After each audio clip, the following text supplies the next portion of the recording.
A journalist tried to provoke the royal guard, hoping to get a reaction that would make headlines. But instead, the guard responded with a single, deliberate action that completely reversed the situation, revealing a hidden truth that stunned everyone watching. Here's the real story. Before we dive in, let us know in the comments where you're tuning in from. And don't forget to subscribe tomorrow at this same time. We'll share another incredible story of bravery and discipline from the royal guards that you won't want to miss. The early morning fog rolled across London's ancient streets like a grey blanket, wrapping around the iconic gates of Buckingham Palace where history and tradition stood guard. But tradition was about to face its greatest test from an unlikely adversary, a man with a smartphone and an insatiable hunger for viral content. Ethan Harper lived for moments like these. His digital empire, built on the foundation of public humiliation and manufactured controversy, had made him wealthy beyond his wildest dreams. 3 million subscribers hung on his every word, craving the next scandal, the next breakdown, the next moment of human weakness captured in high definition for their entertainment. Today's target stood motionless against the palace backdrop, a figure of unwavering discipline in scarlet and gold, the Queen's Guard, a living statue that tourists photographed endlessly, hoping to catch even the slightest reaction. In Athens' mind, these ceremonial soldiers were nothing more than elaborate props, paid actors in a centuries-old performance, designed to separate tourists from their money. He had studied them obsessively, researching their protocols, their training, their sworn oath of silence.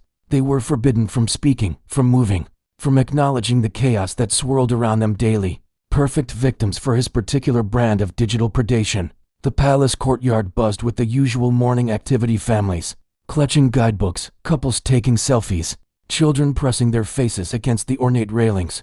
None of them knew they were about to witness something that would fundamentally change how they viewed courage, honor, and the true meaning of strength. Ethan pulled out his phone, activated the live stream, and watched his viewer count explode. The notification sounds were like a drug to him, each ping representing another person drawn into his web of manufactured drama. His audience knew what to expect from him, and they were rarely disappointed. "Morning, beautiful disasters," he said to his camera, his voice carrying that distinctive mix of charm and menace that had made him famous. "Today we're going to expose the biggest lie in British tourism. These so-called guards, they're nothing but expensive mannequins in fancy dress." The crowd around him began to take notice. Some recognized his face from viral videos, others were simply drawn to the spectacle of a man talking animatedly to his phone. Children pointed, adults whispered, and the energy in the courtyard shifted from peaceful tourism to anticipatory tension.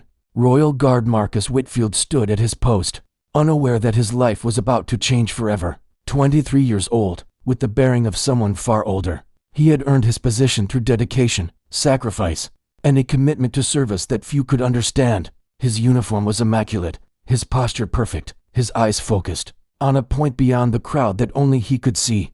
Ethan approached slowly, like a predator stalking prey. His phone captured every step, every angle, every moment of what he was certain would be his next viral masterpiece.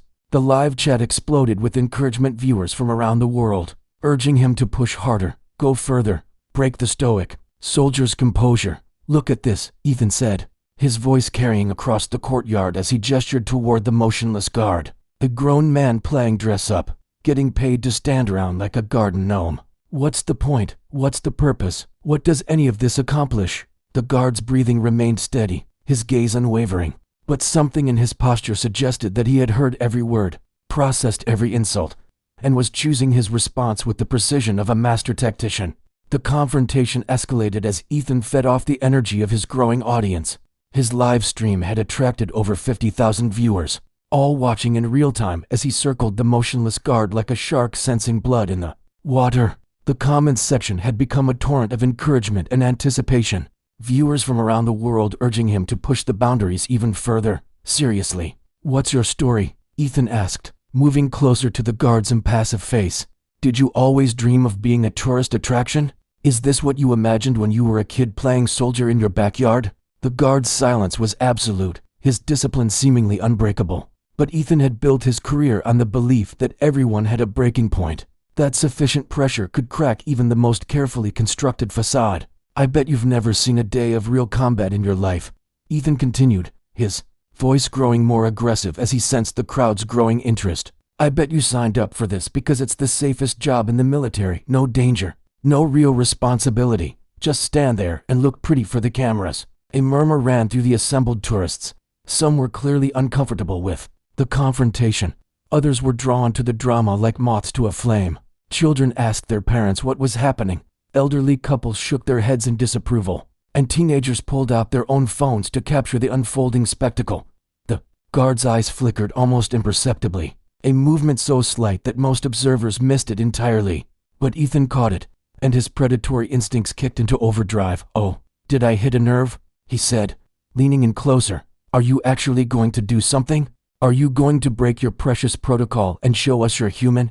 The live viewer count continued to climb. 60,000, 70,000, 80,000. Ethan's phone was practically vibrating with notifications as clips of the confrontation were shared across social media platforms. His moment of viral fame was building exactly as he had planned, but the guard remained motionless, his breathing steady, his posture perfect. He looked like a man who had found his center and would not be moved from it, regardless of what storm raged around him. "You know what I think," Ethan said, his voice taking on a mocking tone that carried across the courtyard. "I think you're just a failed soldier who couldn't make it in the real military, so they stuck you here where you can't cause any real damage. A safe job for a safe little man."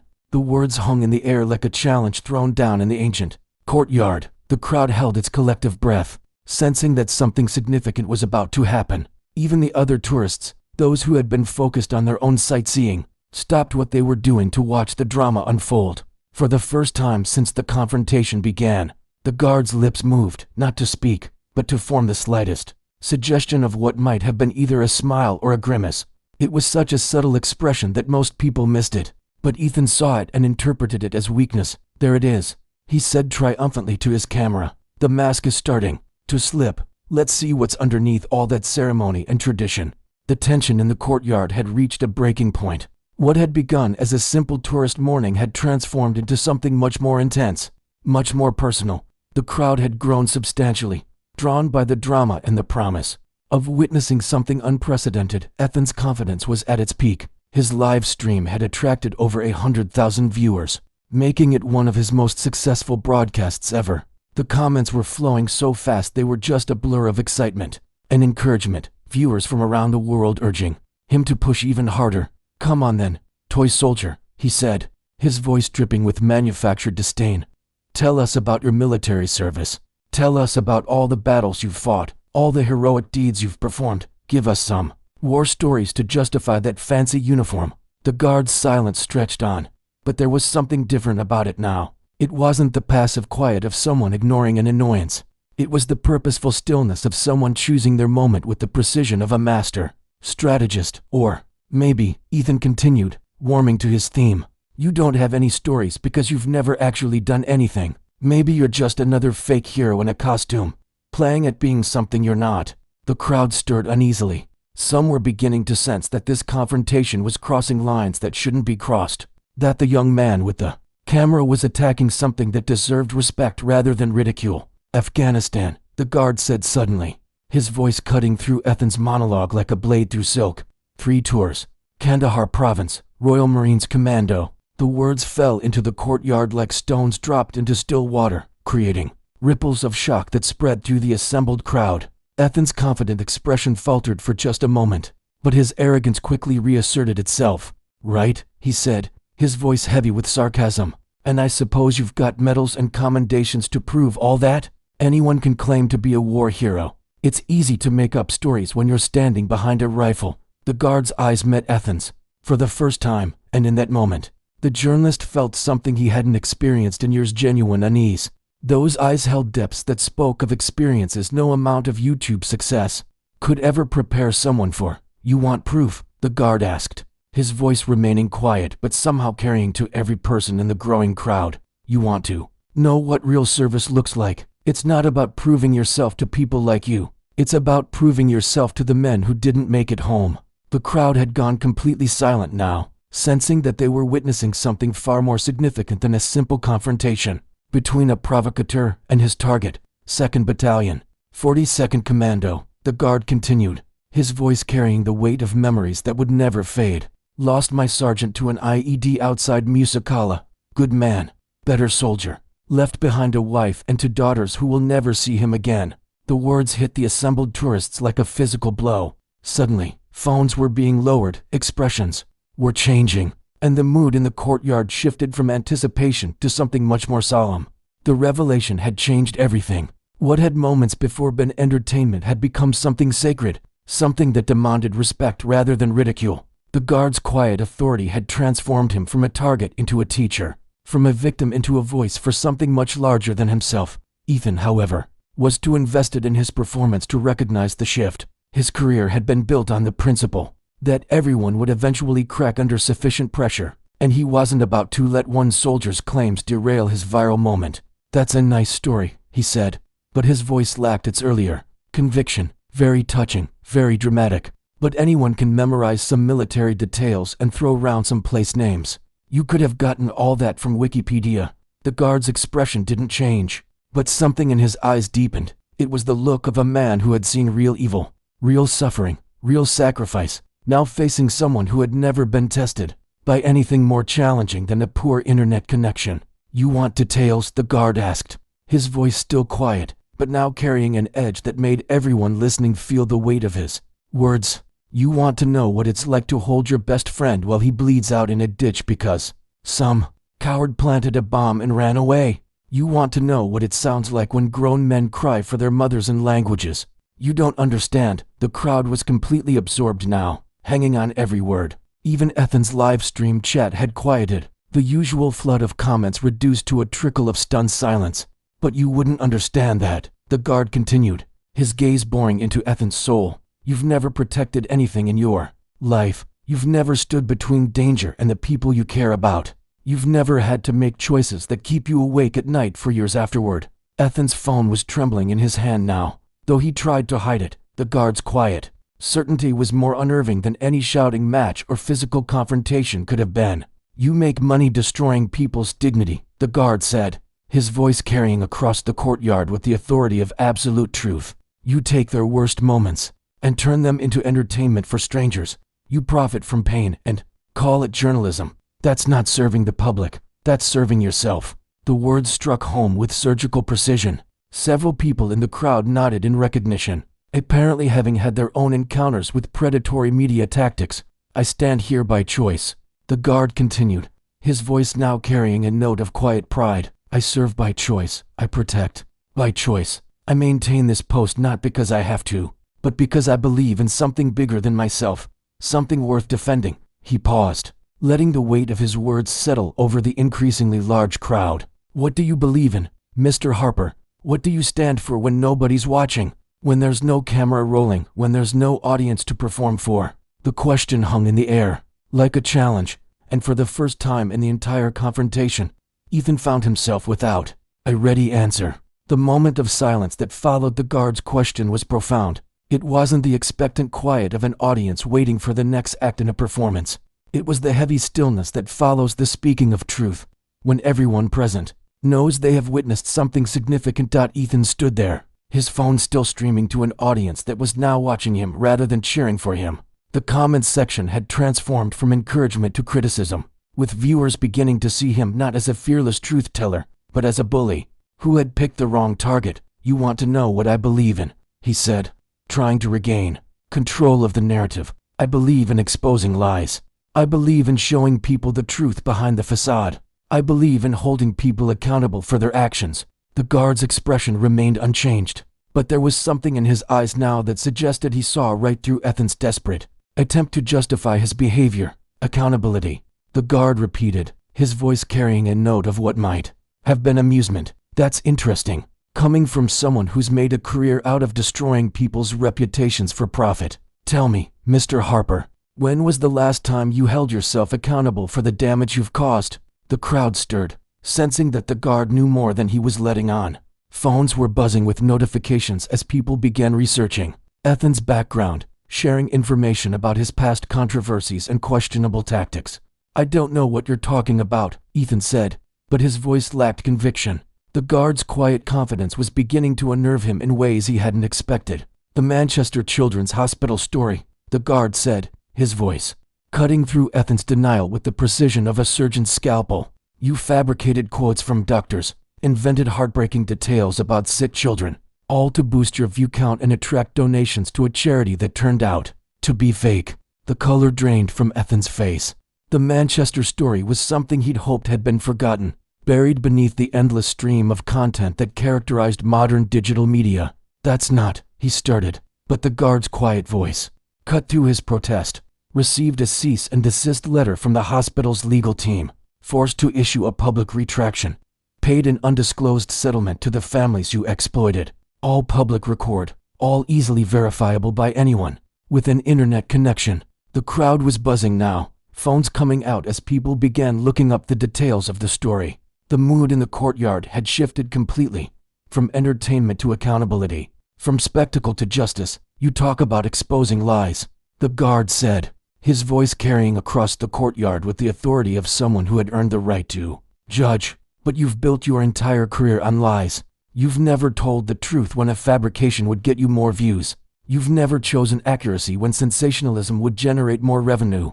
A woman in the crowd shouted shame. Others began recording specifically to capture Ethan's reaction rather than to support his cause.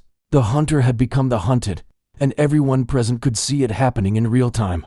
The transformation was complete. What had begun as Ethan's attempt to humiliate a silent guard had become a masterclass in how truth, when delivered with authority and backed by genuine character, could cut through any amount of manufactured controversy and artificial outrage.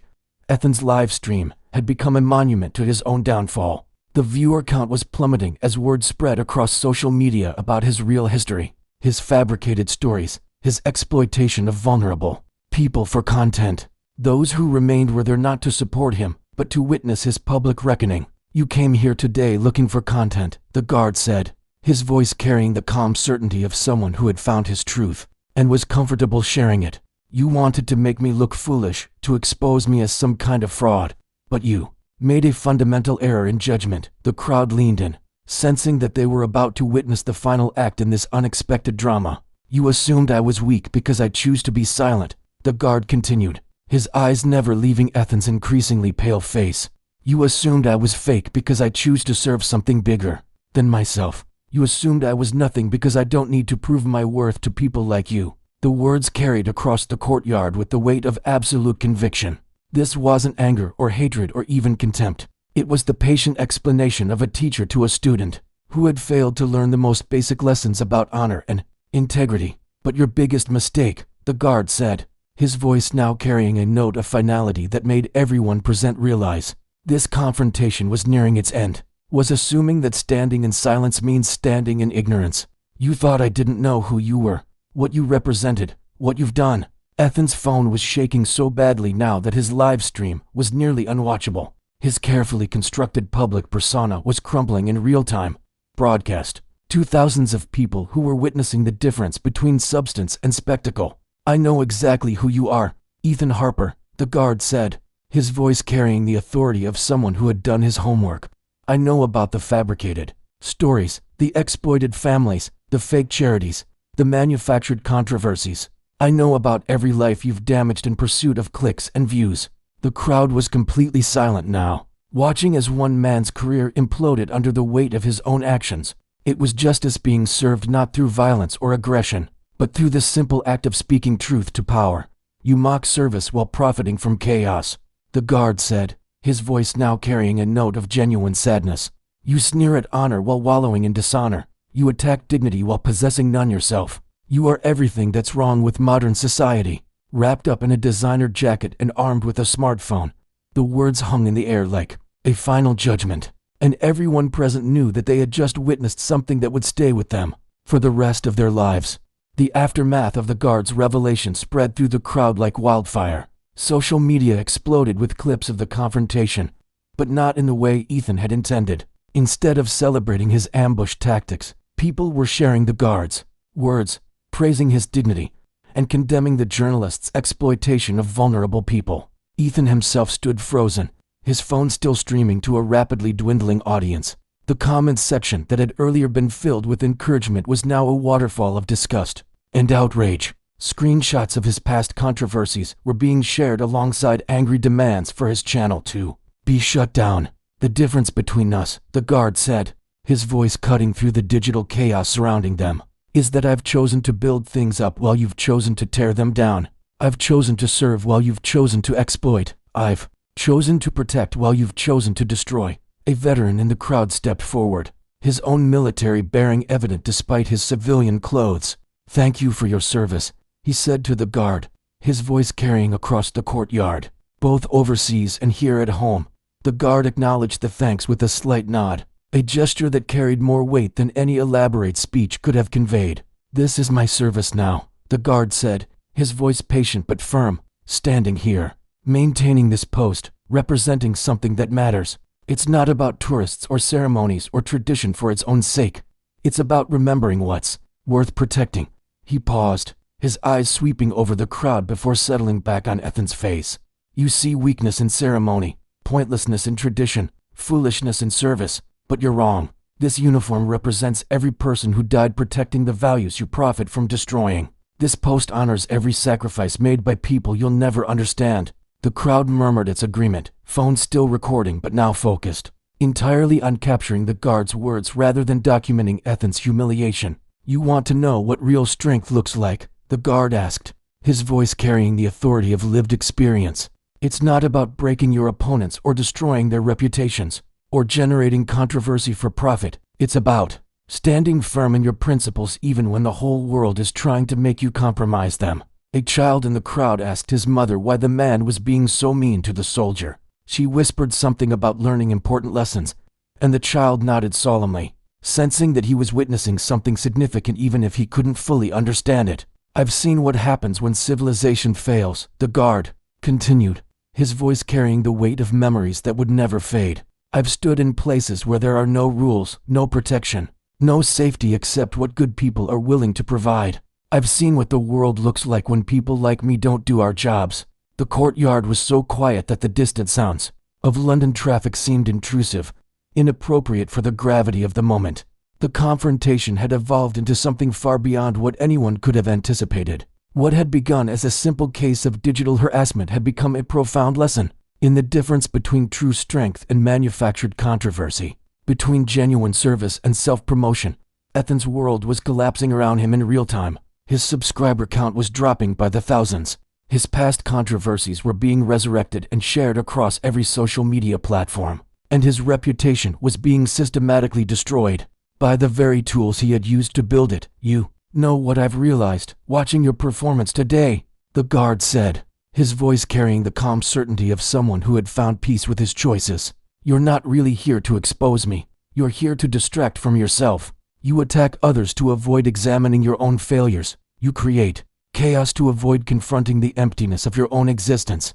The words hit Ethan like physical blows. He had built his entire identity around being the attacker, the one who exposed others' weaknesses and exploited their vulnerabilities. Being on the receiving end of that same treatment was revealing just how devastating his own methods could be. Every person you've ambushed, every reputation you've destroyed, every life you've disrupted for content, they all had stories, had purposes, had value beyond what you could extract from them, for your channel. But you never saw that, did you? You only saw opportunities for exploitation. Several people in the crowd were visibly emotional now, apparently reminded of their own encounters with predatory journalism or social media harassment. I protect things, the guard said, his voice carrying across the courtyard with the authority of absolute conviction. I protect memory, honor, tradition, values. I stand between what matters and those who would destroy it for profit. That's what service means. That's what duty means. That's what sacrifice means. The crowd was completely absorbed now, no longer watching a confrontation but witnessing a masterclass in dignity, under pressure. And you, the guard continued, his eyes boring into Ethan's soul. You destroy things. You take whatever trust people have in institutions, in each other, in the possibility of truth itself, and you turn it into entertainment. You make the world a little bit worse every day, and you call it success. Ethan tried to mount some kind of defense, but the words wouldn't come. For the first time in his career, he was facing someone who couldn't be intimidated, couldn't be provoked, couldn't be reduced to a soundbite or a viral moment. You came here thinking you could expose me as a fraud, the guard said, his voice now carrying the weight of final judgment. But the only thing you've exposed is yourself. The only fraud here is you. The only person pretending to be something they're not is you." The crowd murmured its agreement, and Ethan realized that he had lost not just the confrontation, but the very audience he had come to entertain. The silence that followed the guard's final words was profound and complete. It wasn't the uncomfortable quiet of an awkward moment. It was the reverent silence that follows the speaking of truth, when everyone present knows they have witnessed something that will stay with them forever. Ethan stood there, his phone still streaming to a handful of remaining viewers, his mouth opening and closing like someone gasping for air. His entire worldview, his carefully constructed identity as a fearless truth-teller, had been systematically dismantled by someone who had never raised his voice or lost his composure. The crowd began to disperse, but not in the way audiences usually scatter after a performance.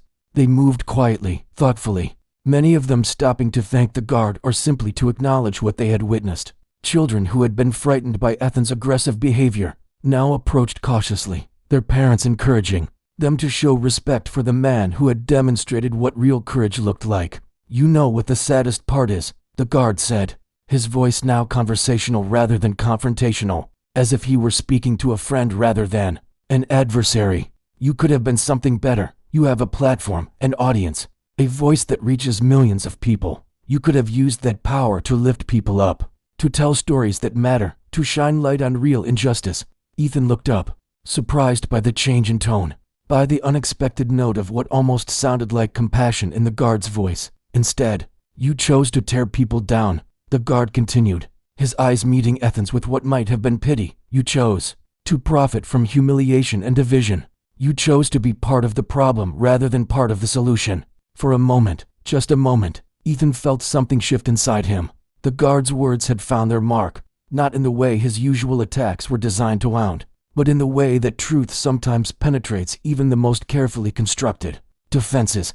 But then his phone buzzed with another notification about his plummeting subscriber count, and the practical reality of his situation reasserted itself. "I don't need advice from a guy in a costume," he said, but his voice lacked conviction, and everyone present could hear the defeat in it. The guard nodded, as if he had expected this response, as if he had seen this same choice made badly by many people before. "No," he said quietly, "I don't suppose you do."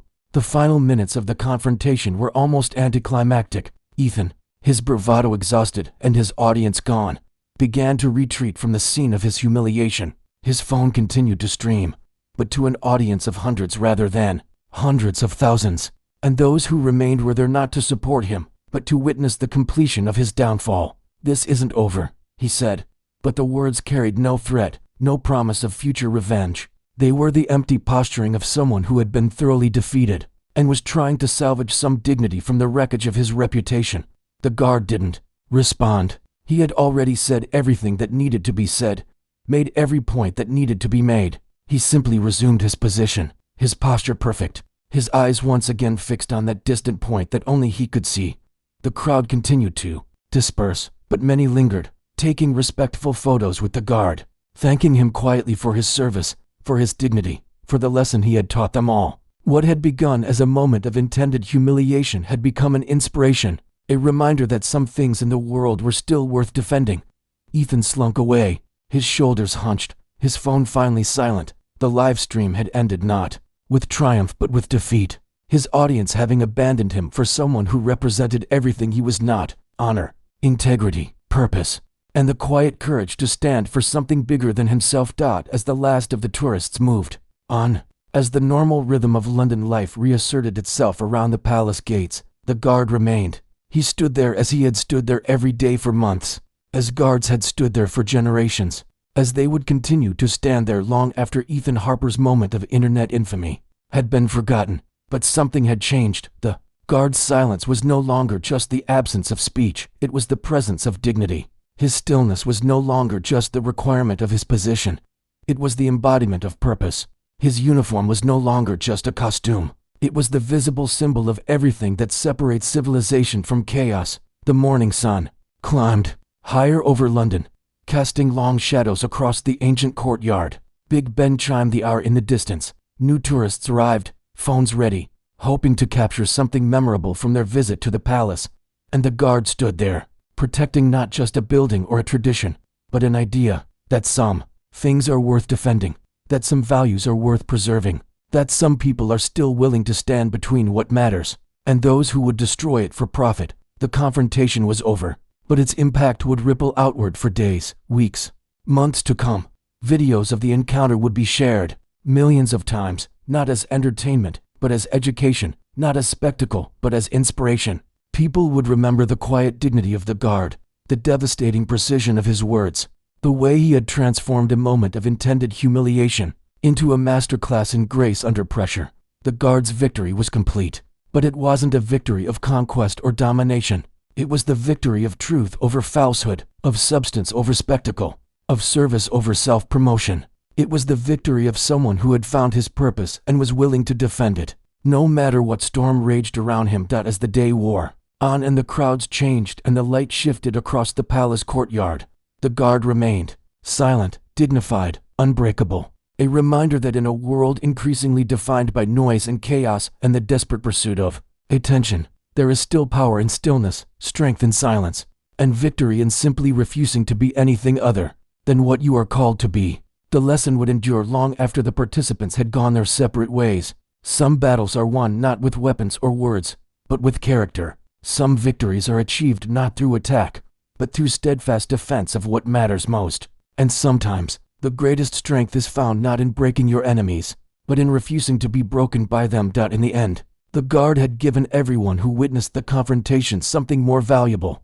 than entertainment. He had given them hope that dignity still exists in the world, hope that some people still choose service over self-promotion, hope that truth, when spoken with authority and backed by genuine character, can still cut through all the noise and artificial controversy that defines so much of modern life. And in that hope, everyone present found something they might not have even known they were looking for. Proof that heroism doesn't always announce itself, that courage doesn't always roar, and that the greatest victories are often won not by those who speak the loudest, but by those who stand the firmest when everything around them is trying to make them fall.